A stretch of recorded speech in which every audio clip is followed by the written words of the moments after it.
ಹೌದು ಹೌದು, ಭರತನ ಇಲ್ಲದ ಸಮಯವನ್ನು ಸಾಧಿಸಿ ರಾಮನಿಗೆ ಪಟ್ಟಾಭಿಷೇಕ ಮಾಡುವ ಕುತಂತ್ರವನ್ನು ನಿಶ್ಚಯ ಮಾಡಿರುವ ನಿಮ್ಮ ಕುತಂತ್ರ ನನಗೆ ತಿಳಿದಿರಬೇಕೆಂದಿದೆ. ದೇವಿ, ಗುರುಗಳಾದ ವಸಿಷ್ಠ ಮಹರ್ಷಿಗಳು ನಿಶ್ಚಯಿಸಿದ ನಾವು ತ್ವರಿತವಾದ್ದರಿಂದ ಈ ಕಾರ್ಯವನ್ನು ಮಾಡಬೇಕಾಗಿದೆಯಲ್ಲದೆ ನಿನ್ನ ಮಗನಾದ ಭರತನನ್ನು ಬಿಟ್ಟು ಮಾಡಬೇಕೆಂದಿಲ್ಲ. ಭರತ ಶತ್ರುಘ್ನರಿಗೂ ಸಹ ಹೇಳಿಕೊಡಿಸಿದ್ದೇನೆ. ಅವರು ಕೂಡ ತ್ವರಿತವಾಗಿ ಆಗಮಿಸುವ ನಿರೀಕ್ಷೆ ಇದೆ.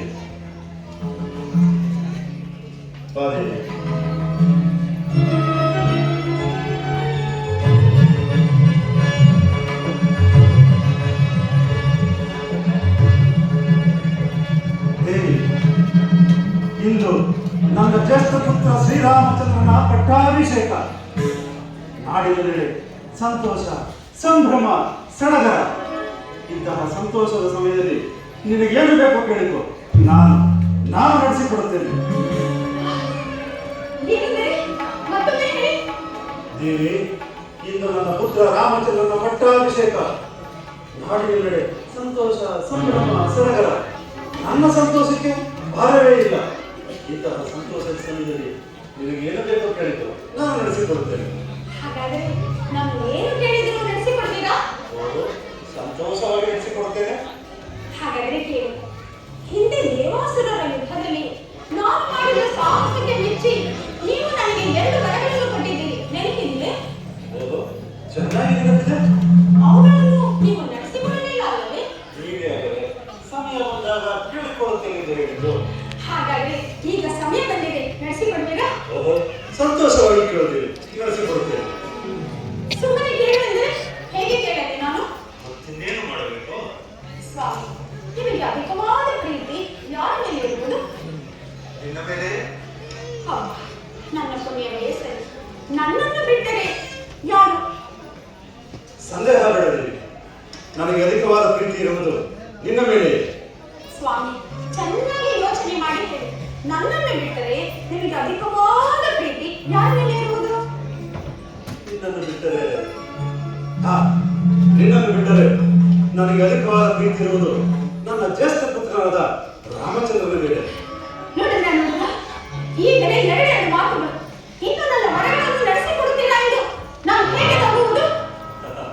ದೇವಿ, ರಾಮನ ಮೇಲಿನ ಪ್ರೀತಿಯೇ ಬೇರೆ, ನಿನ್ನ ಮೇಲಿನ ಪ್ರೀತಿಯೇ ಬೇರೆ. ಅದು ಹೇಗೋ?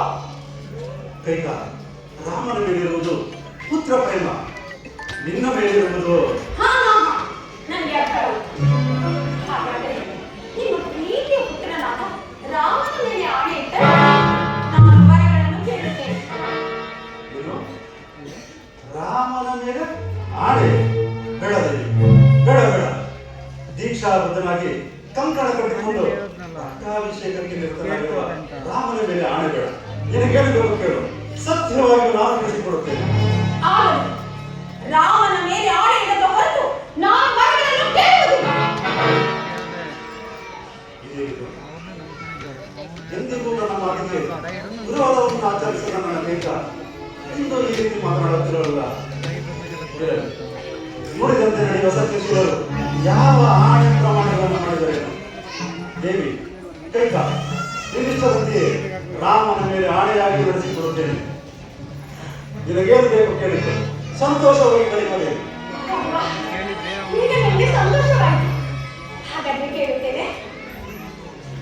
ನನ್ನ ಮೊದಲನೆಯ ವರಕ್ಕೆ ಈಗಾಗಲೇ ನಿಶ್ಚಿತವಾಗಿರುವ ರಾಮನ ಪಟ್ಟಾಭಿಷೇಕವನ್ನು ನಿಲ್ಲಿಸಿ ನನ್ನ ಮಗನಾದ ಭರತನಿಗೆ ಪಟ್ಟಾಭಿಷೇಕ ಮಾಡಬೇಕು. ಇಂದು ನಿಶ್ಚಯವಾಗಿರುವ ರಾಮನ ಪಟ್ಟಾಭಿಷೇಕವನ್ನು ನಿಲ್ಲಿಸಿ ನಿನ್ನ ಮಗನಾದ ಭರತನಿಗೆ ಪಟ್ಟಾಭಿಷೇಕ ಮಾಡಬೇಕು. ಬಹಳ ಚೆನ್ನಾಗಿದೆ, ಬಹಳ ಚೆನ್ನಾಗಿದೆ ನಿನ್ನ ವಿರೋಧ ಪ್ರಸಂಗ. ಇನ್ನು ನಿನ್ನ 2ನೇ ವರ ಇನ್ನು ಆಗುವುದು. ನನ್ನ 2ನೇ ವರಕ್ಕೆ ರಾಮನು ನಾರುಮಡಿಯನ್ನುಟ್ಟು ಜಟಾಯುಧಾರಿಯಾಗಿ 14 ವರ್ಷ ವನವಾಸಕ್ಕೆ ಹೋಗಬೇಕು.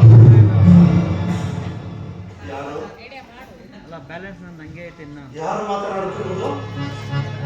ನನ್ನ ಕೈಕೆಯೇ, ಈ ದಶರಥನ ಧರ್ಮಪತ್ನಿಯೇ. ಅನುಮಾನವೇ? ಇಲ್ಲ ಇಲ್ಲ ಇಲ್ಲ ಇಲ್ಲ, ಖಂಡಿತ ಸಾಧ್ಯವಿಲ್ಲ. ರಾಮನ ನನ್ನನ್ನು ಅಷ್ಟೊಂದು ಪ್ರೀತಿಸುತ್ತಿದ್ದ ನನ್ನ ಕೈಕ ಇಂದು ಅವನ ವನವಾಸವನ್ನು ಆಚರಿಸುವುದೆಂದರೆ ಇಲ್ಲ ಇಲ್ಲ, ಖಂಡಿತ ಇಲ್ಲ. ಅವಳೊಂದಿಗೆ ವೇಷಪಡಿಸಿಕೊಂಡು ಬಂದಿರುವ ಭೂತವನ್ನು ತೋರುತ್ತಿದೆ. ದೇವಿ ಕೈಕ ಕಾಲ ಬದಲಾವಣೆಯಿಂದ ಚಿತ್ತಭ್ರಮಣೆಯಾಗಿ ಮತಿಗೆಟ್ಟು ಇಲ್ಲಿ ಮಾತನಾಡುತ್ತದೆ. ಈ ಪಾರ್ಶ್ವದಲ್ಲಿ ಮಾತನಾಡ